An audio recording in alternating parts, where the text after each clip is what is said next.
situation. We're gonna try a pincer move here. One team will advance through those houses.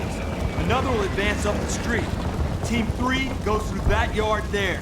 Nichols, you take point.